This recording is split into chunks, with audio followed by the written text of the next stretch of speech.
Saat kita kehilangan rasa syukur, banyak hal bertentangan dengan rasa syukur. Pada akhirnya, kita tidak akan puas terhadap keadaan yang Tuhan berikan kepada kita, dan mulai mengeluh dan bersungut-sungut.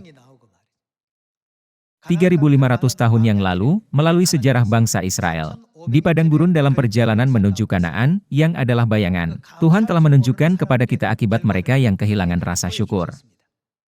Lihatlah orang-orang di sekitar kita, saudara dan saudari seiman, anggota keluarga di rumah, dan para tetangga. Seberapa banyak kita bersyukur kepada Tuhan selama kita hidup?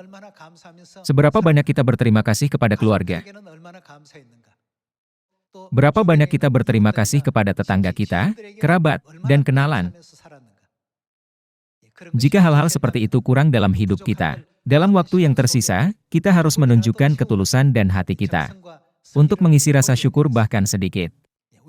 Mari kita mencari pelajaran yang Yesus berikan kepada kita tentang bagaimana menjalani hidup penuh dengan rasa syukur melalui Lukas pasal 17. Mari kita baca ayat 11. Dalam perjalanannya ke Yerusalem, Yesus menyusur perbatasan Samaria dan Galilea.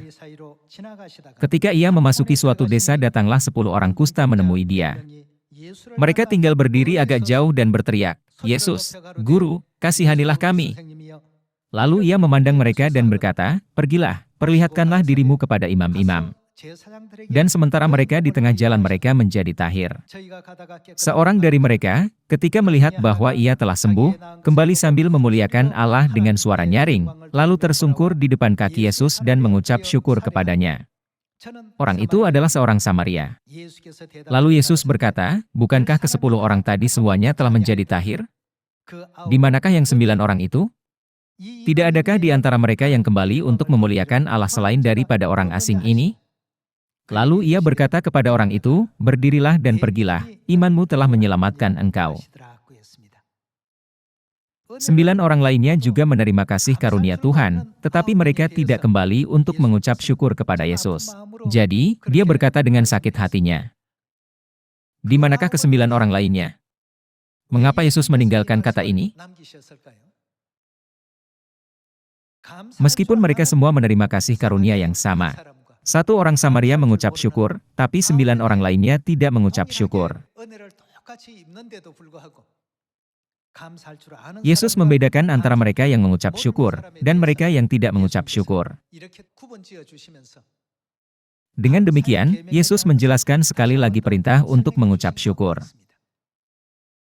Dalam kehidupan iman, kita selalu menganggap wajar mengenai keselamatan, pengampunan dosa, berkat Tuhan, perhatian Tuhan, dan perlindungan Tuhan.